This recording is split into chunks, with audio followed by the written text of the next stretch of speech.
మాజీ మంత్రి మల్లారెడ్డి ఏడుంటే ఆడ హల్చల్ ఉంటది. మంత్రి ఉన్నప్పుడు రికాం లేకుండా సభలు సమావేశాలల్లా ఊరమాస్ మాటలు మాట్లాడేటోడు. మల్లారెడ్డి ఫేమస్ డైలాగులతోని పాటలు వచ్చినాయి, డైలాగులు వచ్చినాయి. అంత ఫేమ్ ఉన్నది మల్లారెడ్డి సాబ్కు. హాగో అసొంటి లీడర్ ఇప్పుడు ఏడికి పోయిండో తెలుసా? చెప్పను, మీరే చూడురి. 1, 2, 3 అని సరస్వతి నదిలో మునుక్కుంటా దండం పెడుతున్నాడు మల్లారెడ్డి సాబు. ఇప్పుడు సరస్వతి పుష్కరాలు నడుస్తున్నాయి కదా, అందుకే చదువుల తల్లి సరస్వతి నదికి పూజలు చేసుకుంటా వాడుతున్న నీళ్ళల్లా నిండా మునిగిండు.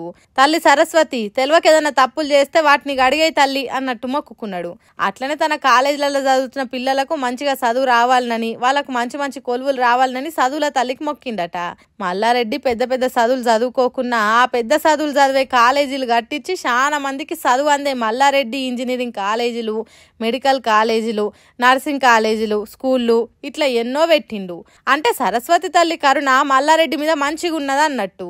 అందుకే కావచ్చు తప్పకుండా సరస్వతి పుష్కరాలకు వచ్చిండు.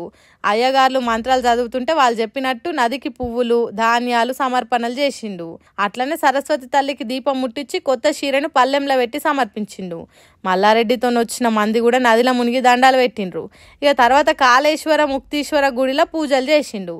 ఏడికి పోయినా మైక్ పట్టుకొని పువ్వులు అమ్మినా పాలమ్మినా అని చెప్పే మల్లారెడ్డి ఈ సరస్వతి పుష్కరాలకు వచ్చిండు కాబట్టి ఇక్కడ మాట్లాడేది ఏముండదు, మొక్కులు అప్పచెప్పుకునే ఉంటది కాబట్టి నోరు తెరవలేదు మల్లారెడ్డి.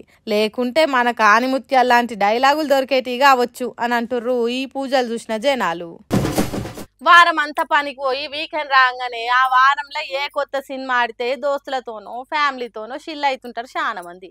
ఓ 200-300 రేట్లు ఎక్కువైనా ఖచ్చితంగా సినిమా చూడాల్సిందే అన్న పట్టు మీద ఉంటారు చాలా మంది. మరి వాళ్ళ పరిస్థితి ఏందో ఏమో ఇప్పటి నుంచి. ఎందుకు అనుకుంటారు థియేటర్లు మొత్తం బంద్ పెడుతురట. ఎందుకు ఇంత పెద్ద డిసిజన్ తీసుకుర్రో ఏం పాడు అరుచుకుందాం పాడు. ఇన్నరా ఈ సంగతి ఓ సినిమా లవర్లు మీ గుండెలు గుబేలు మన వలిగిపోయే ముచ్చటిది. జూన్ 1 నుంచి తెలుగు రాష్ట్రాలల్లో సినిమా థియేటర్లు బంద్ అట. తెలుగు ఫిలిం ఛాంబర్ల సమావేశమైన తెలంగాణ, ఆంధ్ర ఎగ్జిబిటర్లు జూన్ 1 నుంచి సినిమా థియేటర్లు బంద్ పెట్టాలని నిర్ణయించిర్రట. ఈ మీటింగుకు నిర్మాతలు దిల్ రాజు, సురేష్ బాబు తోటి 60 మంది ఎగ్జిబిటర్లు వచ్చిర్రు. ఇన్నొద్దులు అద్దెల ప్రాతిపదికన అంటే సినిమా టికెట్కు వాళ్ళు ఎంత రేటు పెంచుకున్నా ఈ థియేటర్ వాళ్ళకి మాత్రం అదే రెంట్ ఇస్తుండేనట. టికెట్ రేటు పెరిగినా తగ్గినా మాకు మాత్రం అదే కిరాయి ఇస్తుర్రు. ఇట్లా ఎన్నొద్దులు ఉండాలి, ఆడ రేట్లు పెంచుకొని మీరే లాభం పడుతురు తప్పితే మా సంగతి ఏంది అని ఆలోచన చేస్తలేరే. ఈ ఇన్నొద్దులు ఆగించాలు, ఇప్పటి సంది పర్సంటేజ్ లెక్కి ఇస్తేనే సినిమాలో ఆడిస్తాం, లేకుంటే ఇట్లనే థియేటర్లు మొత్తం బంద్ పెట్టాల్సి వస్తుందని డిమాండ్ చేస్తుర్రు. మరి ఏం ఆలోచన చేస్తారో తెలియదు కానీ ఇప్పటికే తాప సినిమాకు రేట్లు పెరుగుతున్నాయి తప్పితే తగ్గుతలేవు. ఇండ్లకు సోపతి పాప్కార్న్లు, కూల్ డ్రింకులు, సమోసాలు, పఫ్ఫులు అనుకుంటా బయట కంటే డబల్ రేట్లు గుంజుతుర్రు థియేటర్ వాళ్ళు. ఎటు పోయి బొక్క ఆడియన్స్కే తప్పేటట్టు లేదు. మరి ఇలా డిమాండ్ల మీద నిర్మాతలు ఎసొంటి ఆలోచనలు చేస్తారో, ఏం నిర్ణయం తీసుకుంటారో ఇక.